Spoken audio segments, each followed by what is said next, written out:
Hello and welcome to another episode of SKPcars Projects. Today we're going to start on the rear end assembly on the 53 Chevy 3100. As you can see, we've already completed the front end, so we're going to start working on the back. And just like the last one, we have a whole lot of boxes that have to go together to make this work. As you can see, I've already plated the frame. Some of these plates are going to end up coming back out because there are parts that need to go in its position, so I'm going to end up having to take some of the plates back out. So let's get started. Alright, so one of the first things that we got to do is we have to install the lower trailing arm links.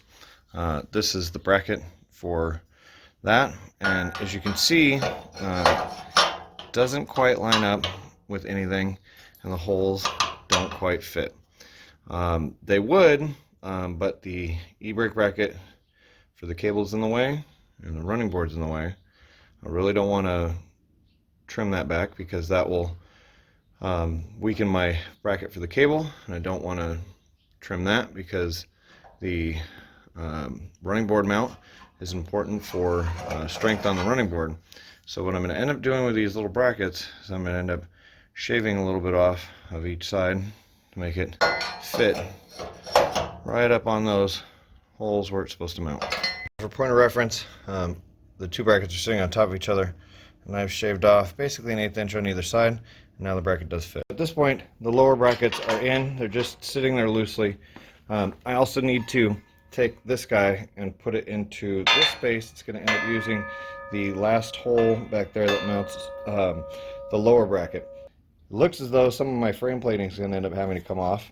I'm going to have to remove this section. There's also a section that's going to end up having to get removed from back here to allow the cross brace for the shock mounts to go in. Alright, so it's taken me a little while to get these two angle plates in because I had to remove the plate section that was in here already. But it's got to go through the mount hole for the same mounting place as this, and it's also the mounting place for this brace. So I ended up having to cut the brace back because the bolt and the washer isn't even tall enough to get above the height of all four of these together. I'm probably going to run a small weld across this point. As of right now, though, these plates are level, plumb, and square with the frame. I've got to punch a couple holes in the top and in the bottom to lock them into place. After I get through that, I have to locate the position on this, which I've already started to. This mark right here just shows where this front bar is supposed to lay across, and then I'm going to have to remove some sections of plates on either side to allow this bar to sit in there, and then it'll be the same thing I'll have to drill through to attach it. In the last video, whenever you're doing completely custom work like this, you should expect to put things on and take them off a bunch of times. I've already had these plates in and out and those brackets in and out a bunch of times, just lining things up and making them where they're supposed to be. And I had to get these sections of plate out. Don't take that as a mistake. You can't necessarily plan for everything unless you do this all the time.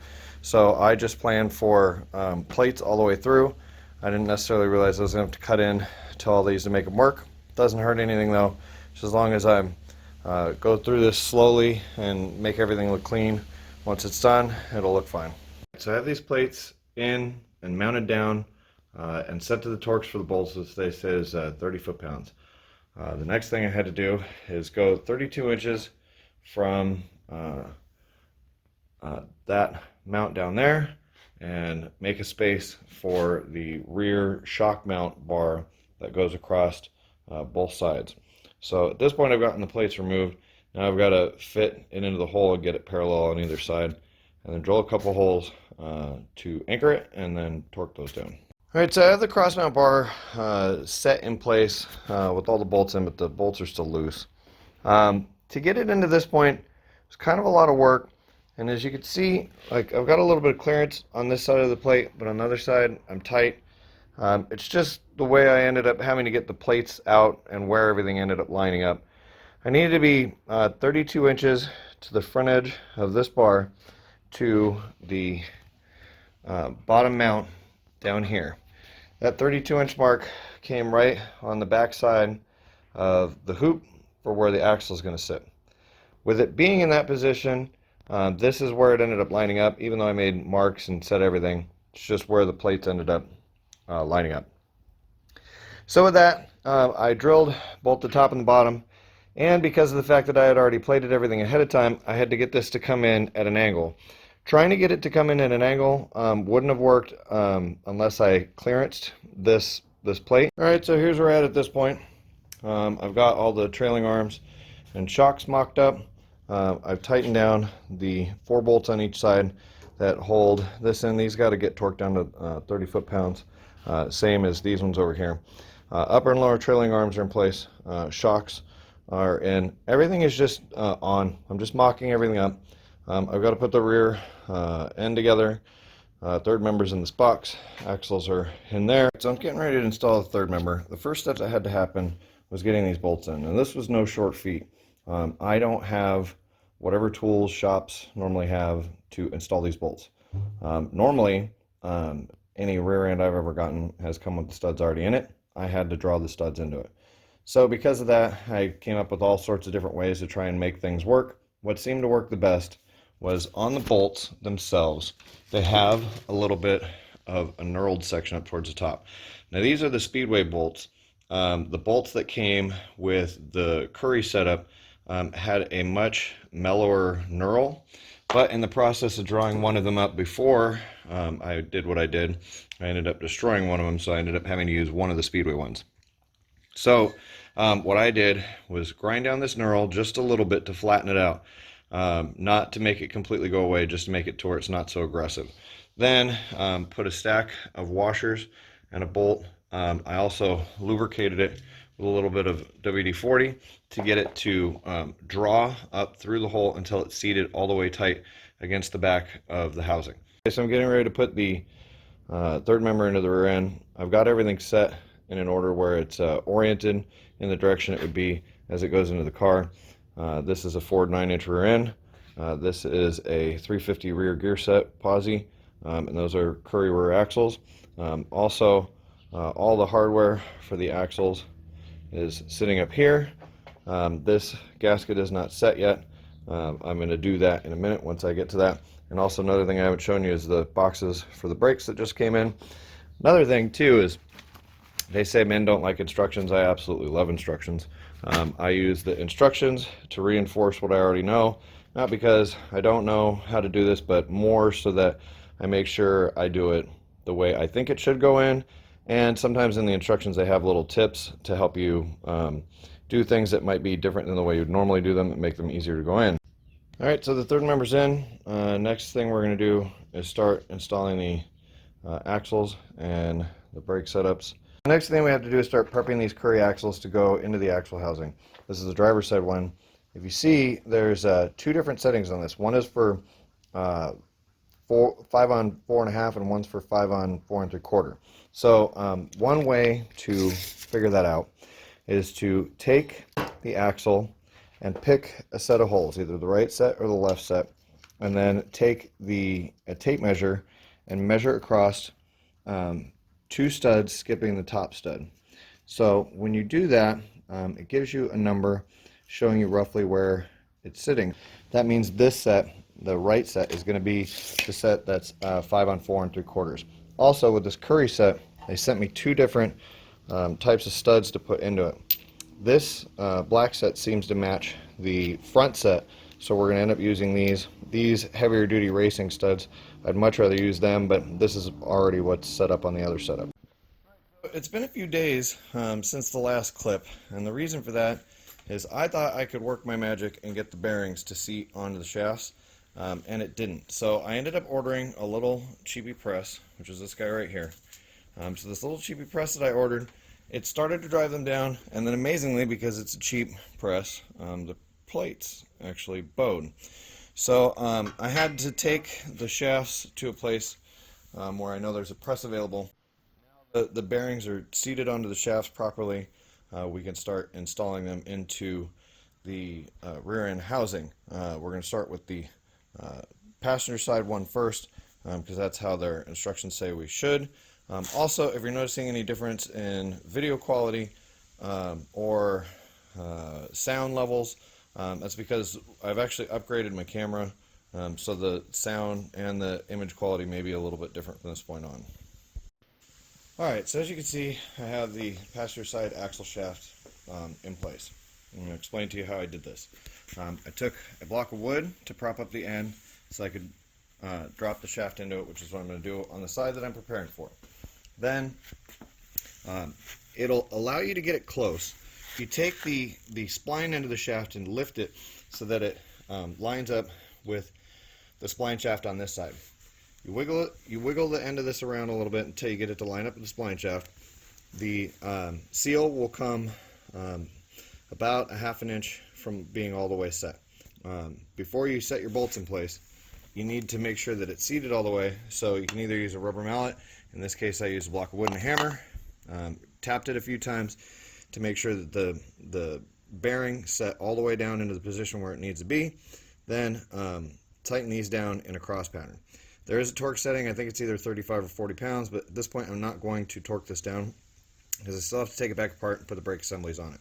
Alright, so this is an important step to go over. I'm tightening the hardware on the shaft. Now I need to get to the next hole. I can't rotate this. I either have to put a bar in here and turn it, or the other way to do it is to take the pinion and rotate it, and it'll allow the other side to move into position so that you can get these tightened up in a cross pattern. The other side, it doesn't matter because it'll float. It's posi rear end, so I'd have to lock this side up to get the other side to spin. There's no way to do that with it with posi not engaged. It'll free spin, so you can just rotate that side to get the bolt holes in position. I still don't have the bolts torqued down yet. I'm not 100% sure. I like the fact that there's no thread sticking through the nylock on these, so I may end up changing the nuts out for some other hardware. But it's going to go rear end, spacer plate, mount bracket for the calipers, and then retainer plate that holds everything in place. You're going to do this on both sides. Alright, at this point I've made some changes to what I was going to do. I wanted to complete the brakes first, but I realized if the axle were to fall over, I'd end up breaking one of the rotors, so I figured it was smarter at this point to push the rear end housing into place. As you can see, I did it with a jack. I've just been going very slowly to get it around the jack stands. I just turned it straight and then straightened it up, pulled it back where it needs to sit. So the other thing that I've done also is I ended up changing out the hardware that they provided that were nylocks with some Boma locks, because I wanted to be able to torque them down and actually have them get into the Boma lock. So as of this point, I have everything mounted up to where it's just loosely sitting on there and in position. One of the things I wanted to go through and check was, originally when I tore the car apart, I made some measurements. It says that the rear axle is supposed to be sitting at 36 3/4, but that is with the load sitting on it. So at this point, it's a little bit off from those numbers, about 3/4 of an inch, which is to be expected with the suspension completely topped out as it is right now. So once we actually have wheels and weight on the vehicle and on the ground, that'll settle out. Then also the other number that I had was 21.5, the center of the spindles on the front, which is this right here, and that looks to be good. That number is not going to change too much because the up and down travel won't generally affect its stationary position. But on this, because the axle will swing more back, it'll actually cause it to get closer to that 36 3/4 number. This is kind of interesting because you have to take the rotors and fit them on, which is easy. They just slide up in place. And you take the caliper hardware and you set it up. You install it on to the bracket, and then you have to determine the amount of space between the mount bracket and the mount bracket on the caliper. These bolts are actually backwards right now, but this is the easiest way that I could show. You want the heads to go this way and the nuts to be on this side. So this is all just test fit. Now I know that I have good amount of equal space on either side of the brake. Now I have to kind of take all this back apart and refit everything on so that it stays kind of permanently. Alright, at this point the brackets for the caliper mount are more permanently set in place. Next thing we're going to do is take the caliper, slide it onto here. It mounts through the slide pin bolts. These are the holes that actually attach into here, and that's what threads it on. Alright, so in this point of the video, we're done. Whole rear end assembly is in. Everything is set still loose. I've said that a few times. I just want to make sure people are aware. It is not set in like weight is on it yet. It is set in like everything is mocked up. The next things that's going to happen, oh, let me back up a little bit. All that you have to do to get the brakes on is to run the slide pins through either side, and then it sets the calipers onto the rotors, and it's all mocked up, mounted the way it's going to be. So one of two things has to happen next. Since this whole thing has to go out for powder coating, we're either going to be stripping this all down and sending it up in boxes to go out for powder coating, or the next thing that's going to happen is I'm going to get wheels and tires, and I'm going to roll this thing out. We've got a bunch of other projects that got to come into this garage. I don't really have a lot of garage space, seeing as I only have enough space in my garage for one car. One of those two things is going to happen. Once it comes back from powder coat, we'll be reassembling it all. Once it's all reassembled, then we'll start adding body parts and that sort of thing. But at this point, this project is completed to this point. The rear end is complete and installed as far as we're going to take it for mock-up. As always, thank you for watching. Please make sure to like, share, and subscribe. We'll keep making more content. Thanks for watching.